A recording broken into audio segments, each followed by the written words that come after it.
بسم اللہ الرحمن الرحیم۔ ویڈیو کو شروع کرتا ہوں اللہ اور اس کے محبوب محمد صلی اللہ علیہ وسلم کے نام سے۔ ایک شخص ایک ذبح کی ہوئی مرغی لے کر مرغی فروش کی دکان پر آیا اور کہا کہ بھائی ذرا اس مرغی کو کاٹ کر مجھے دے دو۔ مرغی فروش نے کہا مرغی رکھ کر چلے جاؤ اور آدھے گھنٹے کے بعد آ کر لے جانا۔ اتفاق سے شہر کا قاضی مرغی فروش کی دکان پر آ گیا اور دکاندار سے کہا کہ یہ مرغی مجھے دے دو۔ دکاندار نے کہا کہ یہ مرغی میری نہیں بلکہ کسی اور کی ہے اور میرے پاس بھی ابھی کوئی اور مرغی نہیں جو میں آپ کو دے سکوں۔ قاضی نے کہا کوئی بات نہیں، یہی مرغی مجھے دے دو، مالک آئے گا تو کہنا کہ مرغی اڑ گئی ہے۔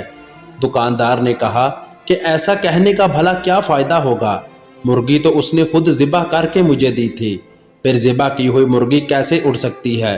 قاضی نے کہا میں جو کہتا ہوں اسے غور سے سنو، بس یہ مرغی مجھے دے دو۔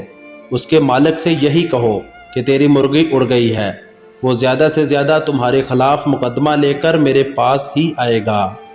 دکاندار نے کہا اللہ سب کا پردہ رکھے، اور مرغی قاضی کو پکڑا دی۔ قاضی مرغی لے کر نکل گیا تو مرغی کا مالک بھی آ گیا اور دکاندار سے کہا کہ مرغی کاٹ دی ہے۔ دکاندار نے کہا میں نے تو کاٹ دی تھی مگر آپ کی مرغی اڑ گئی ہے۔ مرغی والے نے حیران ہو کر پوچھا بھلا وہ کیسے؟ میں نے خود ذبح کی تھی، اڑ کیسے گئی؟ دونوں میں پہلے نوک جھونک شروع ہوئی اور پھر بات جھگڑے تک جا پہنچی، جس پر مرغی والے نے کہا کہ چلو عدالت قاضی کے پاس چلتے ہیں، اور چل پڑے۔ دونوں نے عدالت جاتے ہوئے رستے میں دیکھا کہ دو آدمی لڑ رہے ہیں، ایک مسلمان ہے جبکہ دوسرا یہودی۔ چھڑانے کی کوشش میں دکاندار کی انگلی یہودی کی آنکھ میں جا لگی اور یہودی کی آنکھ ضائع ہو گئی۔ لوگوں نے دکاندار کو پکڑ لیا اور کہا کہ عدالت لے کر جائیں گے۔ دکاندار پر 2 مقدمے بن گئے۔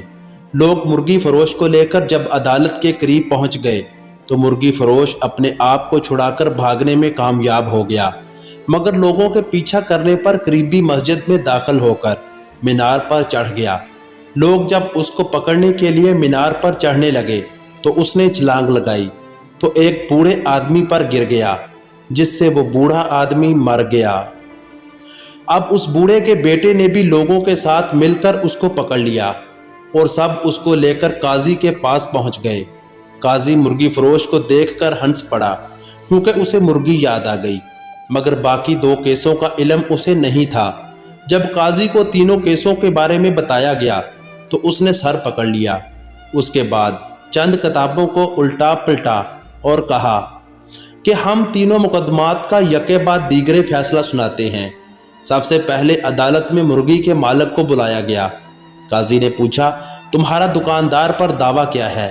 مرغی والا جناب والا، اس نے میری مرغی چرائی ہے کیونکہ میں نے ذبح کر کے اس کو دی تھی، یہ کہتا ہے کہ مرغی اڑ گئی ہے۔ قاضی صاحب مردہ مرغی کیسے اڑ سکتی ہے؟ قاضی بولا کیا تم اللہ اور اس کی قدرت پر ایمان رکھتے ہو؟ قاضی دوسرے مدعی کو لاؤ۔ یہودی کو پیش کیا گیا تو اس نے عرض کیا کہ قاضی صاحب اس نے میری آنکھ میں انگلی ماری ہے جس سے میری آنکھ ضائع ہو گئی، میں بھی اس کی آنکھ میں انگلی مار کر اس کی آنکھ ضائع کرنا چاہتا ہوں۔ قاضی نے تھوڑی دیر سوچ کر کہا مسلمان پر غیر مسلم کی دیت نصف ہے، اس لیے پہلے یہ مسلمان تمہاری دوسری آنکھ بھی پھوڑے گا، اس کے بعد تم اس کی ایک آنکھ پھوڑ دینا۔ یہودی بس رہنے دے، میں اپنا کیس واپس لیتا ہوں۔ قاضی تیسرا مقدمہ بھی پیش کیا جائے۔ مرنے والے بوڑھے کا بیٹا آگے بڑھا اور عرض کیا کہ قاضی صاحب اس نے میرے باپ پر چھلانگ لگائی جس سے وہ مر گیا۔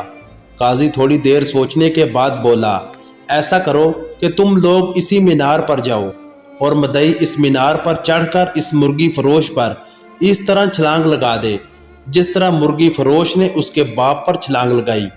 نوجوان نے کہا قاضی صاحب اگر یہ دائیں بائیں ہو گیا تو میں زمین پر گر کر مر جاؤں گا۔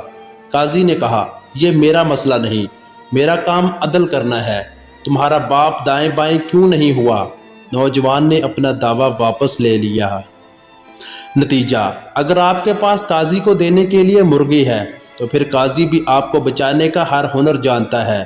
امید ہے پاکستانی نظام عدل کے تناظر میں آپ کو اس کہانی کا مطلب سمجھ گئے ہوں گے۔ دوستو مزید ایسی ویڈیوز کے لیے چینل کو سبسکرائب کر کے بیل نوٹیفیکیشن دبائیں اور کمنٹس میں اپنی رائے کا اظہار کریں۔ ملتے ہیں نیکسٹ ویڈیو میں، تب تک کے لیے اللہ حافظ۔